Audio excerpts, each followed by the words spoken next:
അത് കഴിഞ്ഞ് മൈക്ക്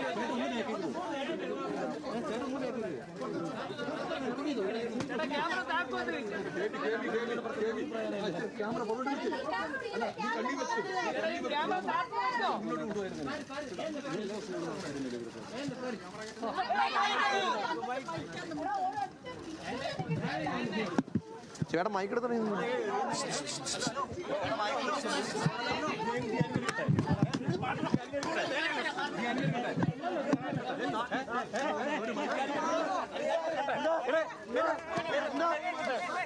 അതിനു മുമ്പിൽ പരിമിതമായ സ്ഥലമേ ഉള്ളൂ എന്ന് തോന്നുന്നു. അതുകൊണ്ട് തന്നെ മാധ്യമ ദൃശ്യങ്ങളെടുക്കാനും പ്രതികരണം തേടാനും മാധ്യമപ്രവർത്തകരുടെ തന്നെ തിക്കും തിരക്കുമാണ് അവിടെ അനുഭവപ്പെടുന്നത്. ഏതായാലും AK ആന്റണിയുമായുള്ള കൂടിക്കാഴ്ച നിലവിൽ അവിടെ പൂർത്തിയായിട്ടുണ്ട്. എനിക്ക് തോന്നുന്നു അവിടെ മാധ്യമപ്രവർത്തകർ തമ്മിൽ അങ്ങോട്ടും ഇങ്ങോട്ടും ചില കശപിശയിൽ ഏർപ്പെട്ടിരിക്കുന്നു എന്ന് തോന്നുന്നു. നേരത്തെ പറഞ്ഞതുപോലെ പരിമിതമായ സ്ഥലമാണ് അവിടെ ഉള്ളത്.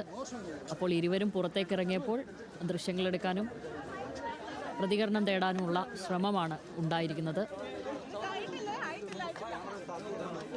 AK ആന്റണി ഇപ്പോൾ VD സതീശനെ ഷോൾ അണിയിച്ച് അഭിനന്ദിച്ചു സ്വീകരിച്ചിരിക്കുകയാണ്.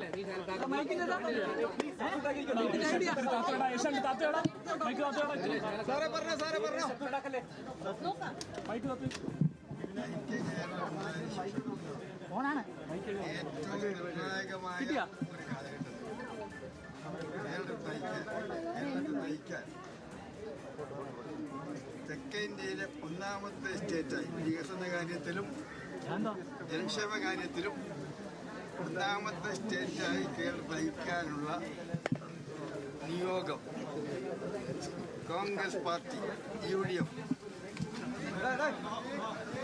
PD സതീശൻ നൽകി ഞാൻ അതിയായി സന്തോഷിക്കുന്നു. അദ്ദേഹത്തെ കോൺഗ്രസ് സർവകക്ഷി നേതാവായും തുടർന്ന് മുഖ്യമന്ത്രിയായും സേവനം ചെയ്യാൻ തീരുമാനമെടുത്ത കോൺഗ്രസ് ഹൈക്കമാൻഡിന്റെ ഇന്ത്യയിലെ ജീവിച്ചിരിക്കുന്ന ഏറ്റവും അനുഭവസമ്പത്തുള്ള ഏറ്റവും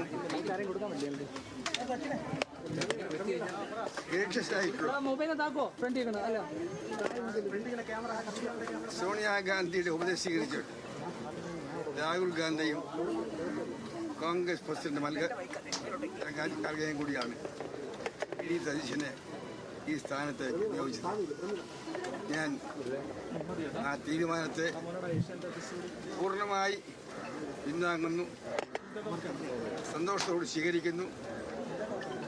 സതീശന് എല്ലാവിധ പിന്തുണയും ഞാൻ വാഗ്ദാനം ചെയ്യുന്നു. അടുത്ത 5 വർഷക്കാലം കേരളത്തിൻ്റെ ഒരു സുവർണകാലമായി മാറട്ടെ ഞാൻ ആശംസിക്കുന്നു. ഒറ്റ കാര്യം മാത്രമേ ഉള്ളൂ, 2001 ഇതിന് സമാനമൊന്നും ഞാൻ പറയുന്നില്ല. ഇതിനോട് അടുത്ത ഒരു ജനവിധിയുമായിട്ടാണ്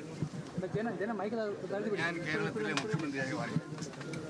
ആ കാലത്തും വലിയ ആരവവും മാധ്യമ പിന്തുണയും എനിക്കുണ്ടായിരുന്നു.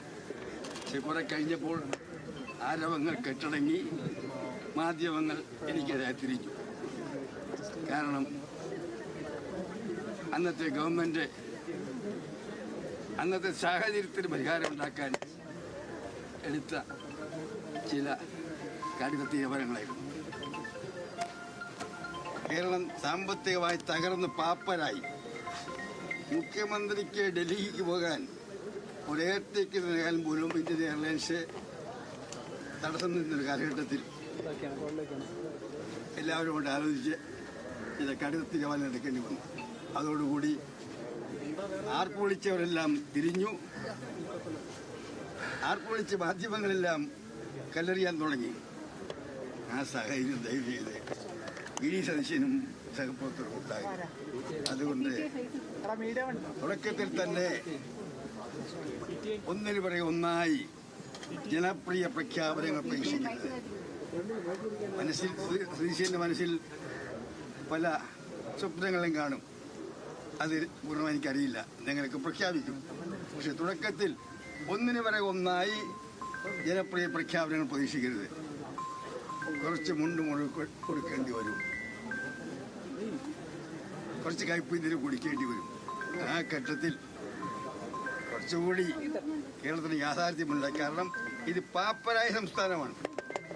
2001 ഞാൻ മുഖ്യമന്ത്രിയായിരുന്ന അവസരത്തേക്കാൾ 10 ഇരട്ടി, അതിനേക്കാൾ 10 ഇരട്ടിയിൽ കൂടുതൽ സാമ്പത്തികമായി തരിപ്പണമായ ഒരു സംസ്ഥാനമാണ്.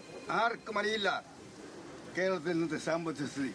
അത്ര തരിപ്പണമായി സംസ്ഥാനത്തെ ഒന്ന് കരകയറ്റാൻ സതീശൻ സാവകാശം നൽകണം, സതീശനെ സഹായിക്കണം എന്നാണ് എൻ്റെ അഭ്യർത്ഥന. സതീശനും ടീം UDF-നും ഞാൻ എല്ലാ ആശംസകൾ നേരുന്നു. 2001 അധികാരത്തിലെത്തി, പക്ഷെ അന്ന് കോൺഗ്രസിനകത്ത് ഏറ്റവും കൂടുതൽ ഗ്രൂപ്പ് തർക്കങ്ങൾ ഉണ്ടായതാണ്. അത് സംബന്ധിച്ച് എന്തെങ്കിലും ഉപദേശം VD സതീശന് കൊടുക്കാനുണ്ടോ? ഞങ്ങളെ സംസാരിച്ചോളൂ. പൂർണ്ണ പിന്തുണ ഉണ്ടല്ലോ അദ്ദേഹത്തിന്, ഒരു മുതിർന്ന നേതാവിന്റെ പൂർണ്ണ പിന്തുണ അദ്ദേഹത്തിനില്ലേ? ആ രീതിയിലുള്ള ഒരു ഏതെങ്കിലും ഒരു നേതാവിന്റെ പിന്തുണ കൊണ്ട് മാത്രം ഒരു ഭരണാധികാരിക്ക് മുന്നോട്ട് സാധിക്കുന്നു. അതേക്കുറിച്ചൊക്കെ എന്നേക്കാൾ അനുഭവ സമ്പത്ത്. കാരണം എന്നേക്കാൾ ജനങ്ങളോട് കൂടുതൽ ജനങ്ങൾക്ക് മനസ്സിലാകുന്ന ഭാഷയിൽ സംസാരിച്ച് കാര്യങ്ങൾ ബോധ്യപ്പെടുത്താനുള്ള ഒരു പ്രത്യേകമായ സിദ്ധി എൻ്റെ സഹപ്രവർത്തകർ സതീശനുണ്ട്. അതുകൊണ്ട് എന്നേക്കാൾ ജനങ്ങളെ ഡയറക്റ്റ് പുതിയ കാലഘട്ടത്തെ പൊതുയുഗത്തിൻ്റെ, കാരണം അന്ന് പത്രങ്ങൾ മാത്രമേ ഉള്ളൂ, ഇന്ന് ചാനലും സോഷ്യൽ മീഡിയയും AIയുമുള്ള ഈ കാലഘട്ടത്തിൽ പറ്റിയ നിലയിൽ ജനങ്ങളോട് ശരിക്ക് സംവദിക്കാൻ, കമ്മ്യൂണിക്കേറ്റ് ചെയ്യാനുള്ള കഴിവും കൂടി ഈ കാലഘട്ടത്തിൽ സുഹൃത്തുക്കളാണ്. അദ്ദേഹം അതിനേക്കാൾ ചെയ്യും.